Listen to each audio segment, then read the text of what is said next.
हिंदू समाज को सलूट करता हूं जिन्होंने केंद्र सरकार की साजिश को समझकर ये आपस में जो दंगे कराने चाहते थे वो नहीं हुए। जब हम केसरी निशान को अलगाएंगे तो सिख है जो वो भाग होंगे, वो हिंदुओं पर हमले करेंगे और हिंदू इन पे करेंगे। तो ये जो मोर्चा लगाकर बैठे हैं, जो मांगे मनवाने के लिए बैठे हैं, वो तो एक तरफ खत्म हो जाएगी, लेकिन आपस में हिंदू और सिखों का जो है वो कत्लेआम शुरू हो जाएगा। लेकिन हुआ क्या? 26 जनवरी को घटनाक्रम हुआ, जो सरकार ने खुद एक षड्यंत्र रच के 26 तारीख को लाल किले के जो दरवाजे खोले गए और जैसे वहां पर ट्रालियां मोटरसाइकिलों पर लोग गए, वो सरकार ने एक प्री प्लान किया था। और 26 जनवरी को एक लोगों को, ये पूरे देश के संसार के लोगों को ये बताना चाहते थे कि लाल किले पर इन्होंने आकर ये जो झंडा फहराया है, इससे इन्होंने देश के जो हमारा जो तिरंगा झंडा है उसका निरादर किया। ये इनका एक षड्यंत्र था।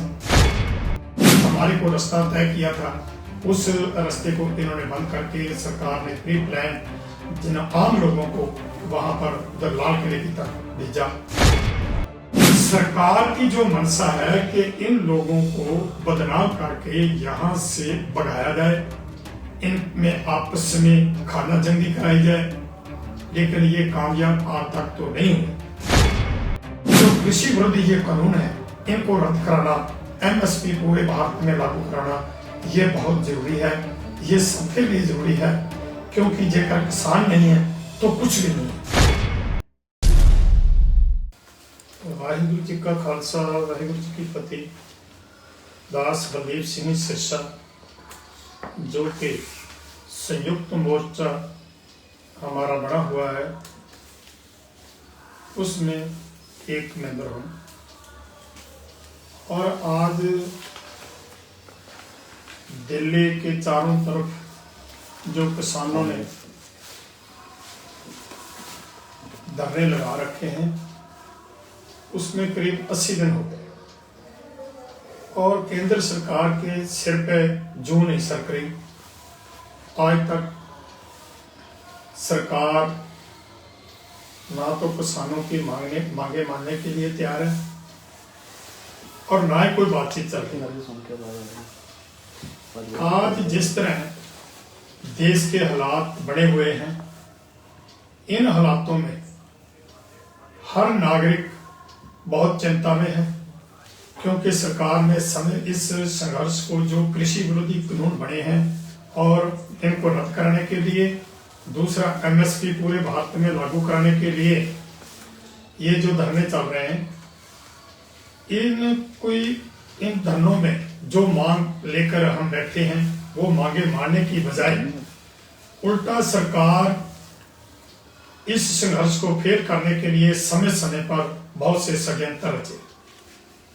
जैसे कि हम 26 नवंबर को आके बैठे और 2 दिसंबर की रात को जब हमने कुछ नौजवान लड़के पकड़े और लड़कियां भी पकड़ी, वो उसके हवाले किए। उसके बाद कई शरारती अनसर और भी पकड़े और FIR भी थाना कुंदली में हुई शरारती अनसरों के खिलाफ, लेकिन किसी के खिलाफ कोई कार्रवाई नहीं हुई। उसके बाद जो 26 जनवरी को घटनाक्रम हुआ, जो सरकार ने खुद एक षड्यंत्र रच के 26 तारीख को लाल किले के जो दरवाजे खोले गए और जैसे वहां पर ट्रालियां मोटरसाइकिलों पर लोग गए, वो सरकार ने एक प्री प्लान किया था। और उसका सरकार का मंतव्य ये था कि हम जो ये संघर्ष चल रहा है, जो लोग पहले पंजाब से चले हैं, इन लोगों को वो हमारे को बदनाम करने के लिए यही कह रहे थे कि ये तो खालिस्तानी हैं, ये पाकिस्तानी हैं, ये चाइना के लोग हैं, ये किसान नहीं है। तो इस तरह के हमारे खिलाफ बहुत प्रोपेगेंडा वो करते रहे। और 26 जनवरी को एक लोगों को, ये पूरे देश के संसार के लोगों को ये बताना चाहते थे कि लाल किले पर इन्होंने आकर ये जो झंडा फहराया है, इससे इन्होंने देश के जो हमारा जो तिरंगा झंडा है उसका निरादर किया। ये इनका एक षड्यंत्र था। लेकिन हुआ क्या कि जो कुछ भी हुआ, वो सरकार ने एक अपनी योजनाबद्ध तरीके से किया था, करवाया था और किया था खुद। उसके बाद 27 तारीख को जब हरियाणा के बीच में होते हुए पंजाब के लोग जो 26 जनवरी को वापस जा रहे थे, तो उनके जो केसरी झंडे हैं हमारे, क्योंकि केसरी जो झंडा है हमारा निशान साहब है, जो धार्मिक चिन्ह है हमारा, उसको इन्होंने खालिस्तान का झंडा बताकर देश के लोगों को गुमराह करने की कोशिश की और ट्रैक्टरों से उतारकर अम्बाड़ा के पास इन्होंने उनको आग लगवाई। इनका मंतव्य ये था कि ये जो झंडा 26 जनवरी को लाल किले पर फहराया गया है, ये खालिस्तान का है और ये खालिस्तानी लोग हैं, तो इनको सबक सिखाने के लिए इन्होंने ये काम शुरू किया।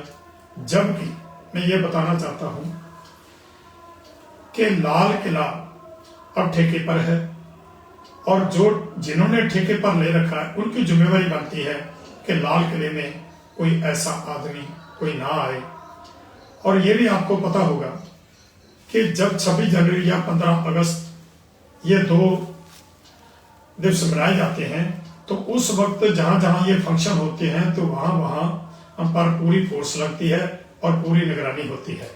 और वहां पर आदमी तो क्या कीड़ी भी नहीं जा सकती, लेकिन इन्होंने जो किले के दरवाजे खोलकर वहां पर आम लोगों को भेजा था, उससे पहले ही इन्होंने अंदर जो था वो पहले एक रात 25 रात को ही इन्होंने अंदर दरवाजे खोल के आदमी जो सिख रूम में अंदर दाखिल करवाए थे। और उसके बाद 26 तारीख को जो हमारे को रास्ता तय किया था, उस रास्ते को इन्होंने बंद करके सरकार ने प्री प्लान जिन आम लोगों को वहां पर उधर लाल किले की तरफ भेजा और अंदर एक जो निशान साहब चढ़ाया गया, वहां पर राष्ट्रीय झंडे का कोई निरादर नहीं हुआ, सिर्फ केसरी निशान साहब, वो केसरी निशान साहब है जो कि गुरु काल समय से आज तक चलता, जितने भी हमारे गुरुद्वारे हैं उन गुरुद्वारों में है। और लाल किले के अंदर भी जो गुरुद्वारा है उस पर भी जो निशान साहब चल रहा है वो भी केसरी है। और जितने गुरुद्वारे हैं भारत में हैं या विदेशों में हैं, सभी उन गुरुद्वारों में हमारा केसरी निशान साहब हमारा धार्मिक चिन्ह है जो जुड़ता है। लेकिन इन्होंने ये बदनाम करने की कोशिश की। और जैसा मैंने बताया कि 27 जनवरी को जब यहाँ से जो 26 जनवरी के लिए ट्रैक्टर आए थे वो वापस जा रहे थे, उनसे इन्होंने झंडे उतराकर तो इन्होंने आग लगानी शुरू की। इनका मतलब ये था कि 26 जनवरी को लाल किले में वहां पर ये सिखों ने जाकर वहां पर खालिस्तान का झंडा जलाया तो हमने इनको सब सिखाना है। इसलिए उन्होंने अम्बाड़े के पास जाते ट्रैक्टरों से झंडे उतराकर आग लगवानी शुरू की। इनका मतलब था कि इसके बदले जब हम केसरी निशान साहब को आग लगाएंगे तो सिख है जो वो भाग होंगे, वो हिंदुओं पर हमले करेंगे और हिंदू इन पे करेंगे। तो ये जो मोर्चा लगाकर बैठे हैं, जो मांगे मनवाने के लिए बैठे हैं, वो तो एक तरफ खत्म हो जाएगी, लेकिन आपस में हिंदू और सिखों का जो है वो कत्लेआम शुरू हो जाएगा। लेकिन हुआ क्या? मैं सल्यूट करता हूं हरियाणा के हिंदू भाइयों को, यूपी के, राजस्थान को, पूरे भारत के हिंदू समाज को सल्यूट करता हूं जिन्होंने केंद्र सरकार की साजिश को समझकर ये आपस में जो दंगे कराने चाहते थे वो नहीं हुए। और यहां पर जो 26 तारीख को ट्रैक्टर आए थे वो ट्रैक्टर वापस आ रहे थे। जब यहां पर देखा कि भीड़ कम हो रही है तो उन्होंने एकदम हरियाणा यूपी के लोगों ने एकदम ट्रैक्टर ट्रालियां लेकर आए और आज वो संघर्ष पूरे जोगन पे फिर पहुंच चुका है। लेकिन सरकार अब भी ये लोगों का ध्यान दूसरी तरफ हटाने के लिए, जैसे इन्होंने सैकड़ों आदमी नौजवान हमारे पकड़ लिए, उनकी हमारी हमने एक संयुक्त मोर्चे की तरफ एक लीगल कमेटी भी बनाई है जो उनकी पैरवी कर रही है। और भी जितने भी आदमी नजायज पकड़े हैं, हमारा कहना यह है कि किसी पर भी नजायज कोई कार्रवाई नहीं होनी चाहिए। और सरकार की जो मंशा है कि इन लोगों को बदनाम करके यहां से भगाया जाए, इनमें आपस में खाना जंगी कराई जाए, लेकिन ये कामयाब आज तक तो नहीं हुई। मैं देश के सभी लोगों से ये निवेदन करता हूं कि मौके की जो केंद्र सरकार ने ये तीनों खेती विरोधी कानून बनाए हैं, इन कानूनों के साथ जेकर हम आज ढील बरते हैं, इन कानूनों को रद्द नहीं कराती है तो आने वाला जो समय है वो किसान के लिए तो दुखदायी है, बहुत घातक होगा, लेकिन सबसे ज्यादा नुकसानदेह जो आम आदमी है, खासकर जो मेहनत मजदूरी करते लोग हैं और उनके लिए और भी सभी के लिए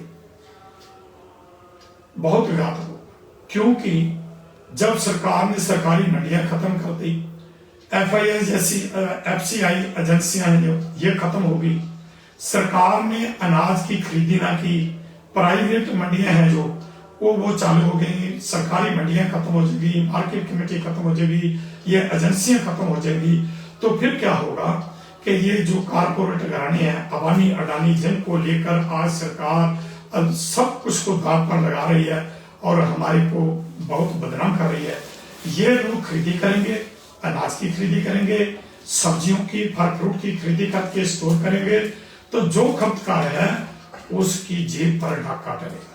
जैसे आप समझते हैं, आपके सामने आया कि कुछ दिन पहले एक आधा किलो गोभी माल से खरीदी गई, वो आधा किलो गोभी 300 रुपए की मिली, वहां 600 रुपए किलो वो वहां से सेल की गई,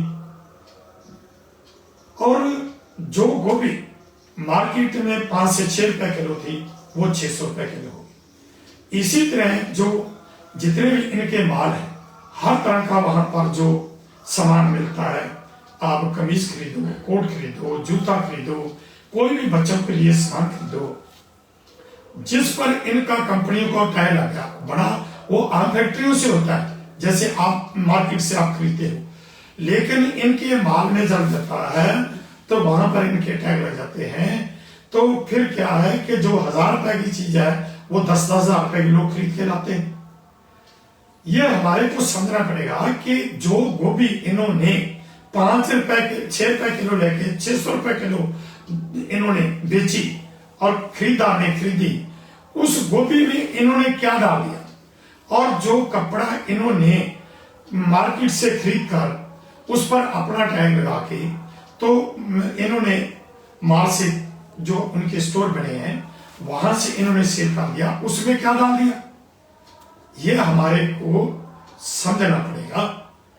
जेकर मेरा कहने का मतलब यह है कि जेकर ये कारपोरेट घराने अनाज की खरीदी करेंगे, स्टोर करेंगे, सब्जियां खरीदेंगे, फल फ्रूट खरीदेंगे, तो कोई भी आम आदमी वहां से खरीद नहीं पाएगा।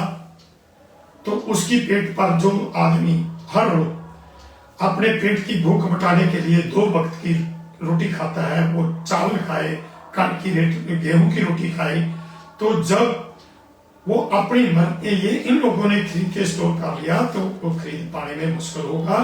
तो सभी के लिए ये बहुत ही कानून है जो घातक है, हमें समझना चाहिए। मैं ज्यादा नहीं, मैं इतना ही कहना चाहता हूं कि आओ भाई, जो दिल्ली के चारों तरफ धरने चल रहे हैं, इन धरनों में अपना अपना योगदान डालें, ताकि सभी देशवासियों को जो घर पे बैठे हैं, जिनको नहीं पता चला, जो नहीं आ रहे, उनको भी पता चले कि ये जो संयुक्त किसान मोर्चे की तरफ से धरने लगे हुए हैं, वो सिंगू बॉर्डर पे है या गाजीपुर बॉर्डर पे है, टिक्कीपुर बॉर्डर पे है या शाहजहांपुर बॉर्डर पे है, ये केवल आप लोगों के हितों के लिए लगाए हैं। और जेकर आप लोग इन धरनों में ज्यादा से ज्यादा आएंगे तो सरकार को झुकना पड़ेगा। लेकिन अब तो सरकार जो है ये पूरे घमंड में है, इनको ये है कि ये धरने अपने आप उठ जाएंगे। लेकिन एक बात जो हमारे सामने आई, जिसका पहले भी मैं जिक्र कर चुका हूं, कि देश के लोगों को ये जो केंद्र की मौजूदा मोदी सरकार है, ये आपस में कत्लो-गात करानी चाहती थी, दंगे बढ़ाने चाहती थी। वो उनकी प्लानिंग कामयाब नहीं। जैसा कि भारत के सभी हिंदू समाज के लोगों ने बगैर बीजेपी और जो आरएसएस है उन लोगों को छोड़कर इन्होंने बहुत सी साजिशें रची। जैसे कि 28 तारीख को इन लोगों ने हमारे जो दूसरी तरफ धरना चल रहा है उस धरने के पर जो स्टे चल रही है वो स्टे के ऊपर जो आरएसएस के गुंडे हैं उनकी तरफ से इन्होंने पत्थरबाजी करवाई और एक आदमी को पकड़ के भी ले गए।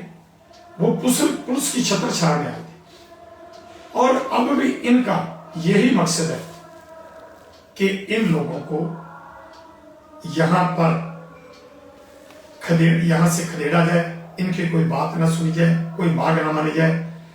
तो भाई जैसे तुम लोगों ने भारत के हिंदू समाज में जैसे इनकी जो साजिश थी उसको फेल किया, हर साजिश को फेल किया, इसी तरह आने वाले समय में आप ऐसे करो कि ये जो गर्मी का मौसम आ रहा है, सरकार के मन में है कि ये गर्मी में लोग कैसे बैठेंगे।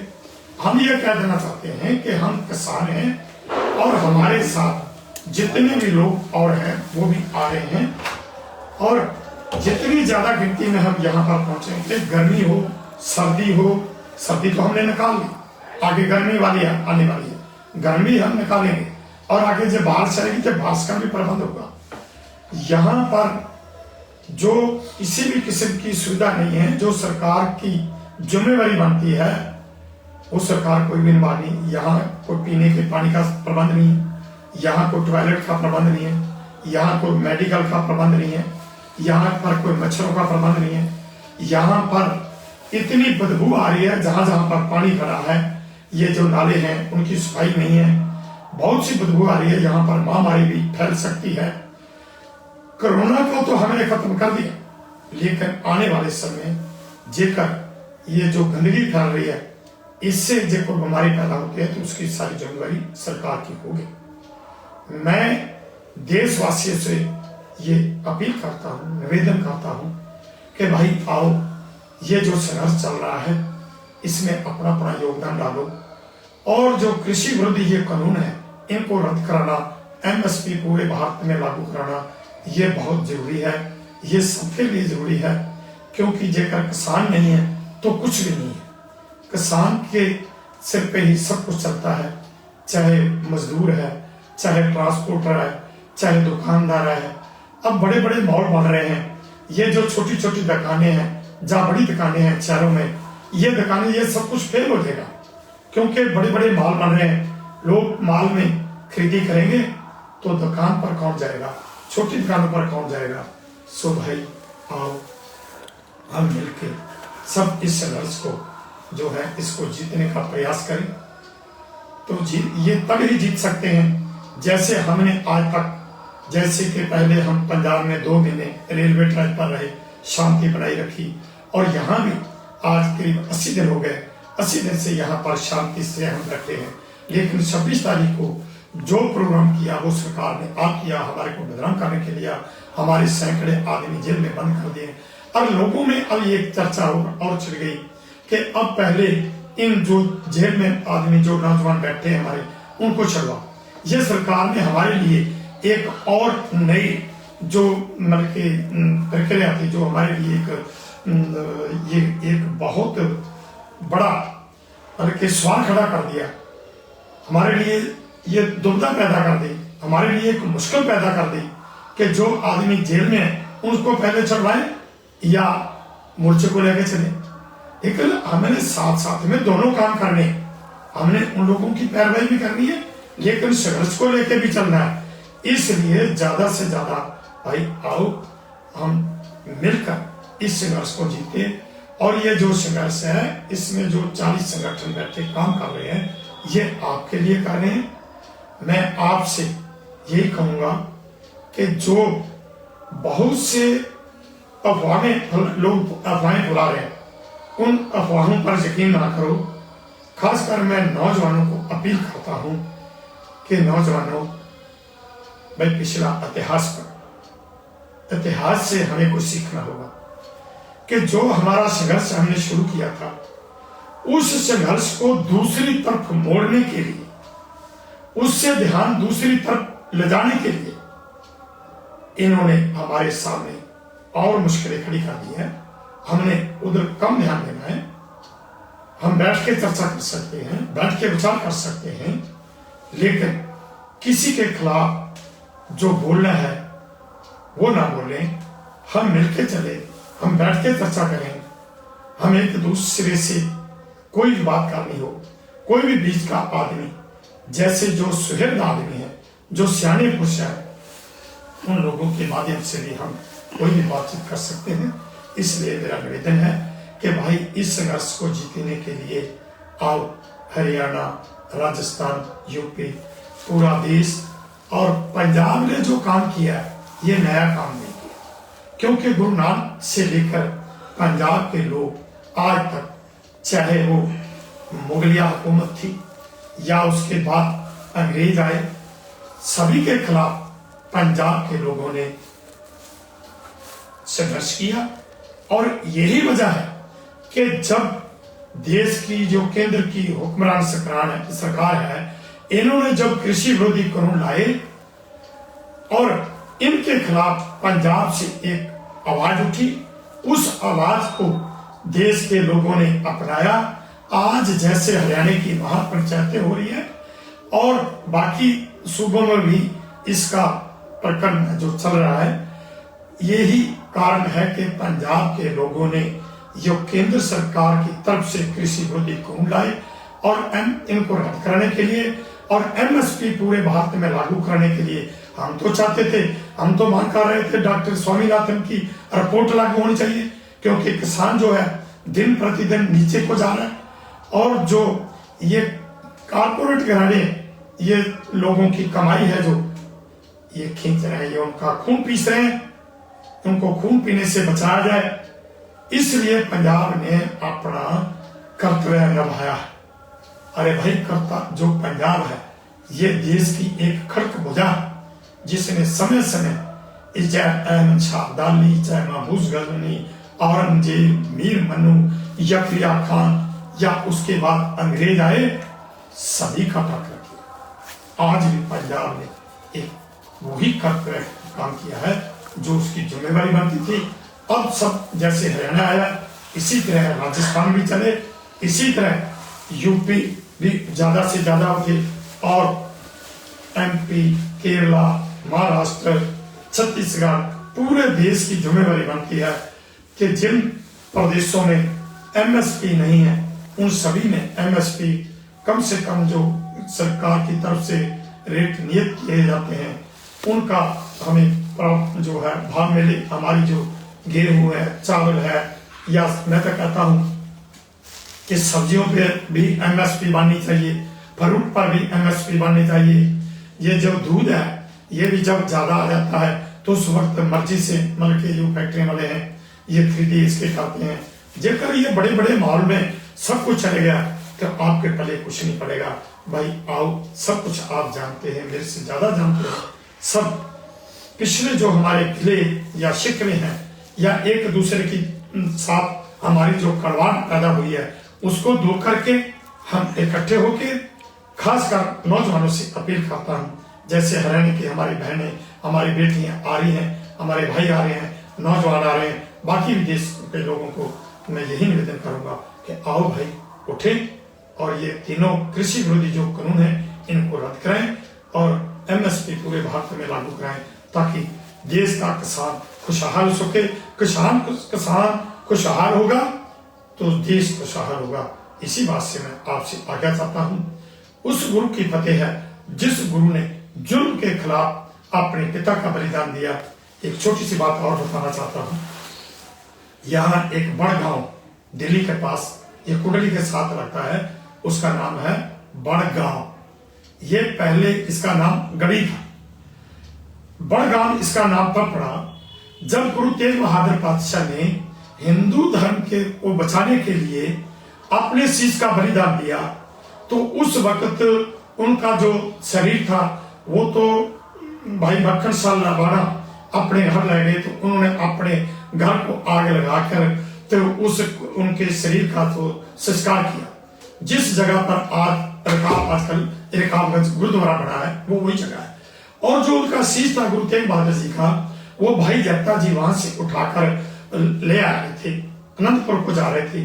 तो उसके पीछे उस वक्त मुगलिया हुकूमत की फौज थी जो लगी हुई थी, पीछे पीछे आ रही थी कि इनका शीश कहाँ गया। तो इस जो गढ़ी गांव है उसका नाम पहले गढ़ी था, तो इस बड़गाम का एक बुजुर्ग था खुशहाल सिंह। खुशहाल सिंह ने उसको बताया भाई जत्ता जी ने कि ये गुरु तेग बहादुर जी का शीश है और उन्होंने बलिदान दे दिया है, तो ये शीश उनका लेकर मैं अनंतपुर साहब जा रहा हूं और मेरे पीछे जो है मुगलिया फौज लगी है, वो शीश मेरे से खुश लगी, मेरा कत्ल गई। खुशहाल सिंह ने अपने बेटे को कहा कि बेटा मेरी उम्र अब 85 साल की है, तो ये धार्मिक शख्सियत है, इनका शीश मुगलों के पास से नहीं जाना चाहिए। आप ऐसे करो कि मेरा सिर कट दो और मेरा शीश कट के वो मुगलिया फौज को दे देना। तो भाई जत्ता जी को गुरु जी का शीश देकर इनको अनंतपुर साहब की तरफ पहुंचाओ ताकि वहां अनंतपुर लेके जा सके। उसी गांव के हमारे एक जो कृष्ण जी हैं वो मिले, उन्होंने बात बताई, ये बढ़ा अरे आप लोगों ने वो यहाँ पर उसी दिन से लंगर लगा कर बैठे हैं और जो खाप पंचायत भी 21 तारीख को वो बहुत बड़ी खाप पंचायत कर रहे हैं। और उन लोगों ने बताया और इसी का यही कारण है कि आज हरियाणा के लोग पिछले इतिहास को दोहराते हुए, जैसे उन्होंने ये जब हम 26 नवंबर को आए थे तो उन्होंने हमारे को हथेलियों पर उठाया और ये कहा था कि हरियाणा छोटा भाई है, आपकी हर तरह की सुरक्षा करेगा। और यही उन्होंने इतिहास को बताया, जैसे गुरु तेग बहादुर जी का शीश अनंतपुर पहुंचाने के लिए खुशहाल जो बुजुर्ग खुशहाल सिंह थे, दैया बरादरी थे, उन्होंने उस वक्त जो अपना बलिदान दिया, इसी तरह आज उनके जो वारिस हैं दैया बरादरी, हरियाणा वासी, पूरे देशवासी, हिंदू समाज अपनी जिम्मेवारी समझता हुआ आज पंजाब के किसानों की तरफ से चला संघर्ष वो अपनाकर आगे लेके चल रहे हैं। मैं उनका सबका शुक्रिया अदा करता हूँ और फिर मैं ये कहता हूँ कि आओ भाई दिल्ली बॉर्डर पे आओ ताकि हम ये संघर्ष जो लड़ रहे हैं ये तीनों खेती को रद्द करें और एमएसपी पूरे भारत में लागू करें। और उसी गुरु की फतेह है, फतेह जो है पूरे जोर शोर से बनानी। वाहिगुरु जी का खालसा, वाहिगुरु जी की फतेह। साडा हर एक प्रोग्राम देखण ते साडे नाल जुड़न लई सबसक्राइब करो चैनल पंजाबी ते नोटिफिकेशन लई बेल आइकन वाले बटन ते क्लिक करो।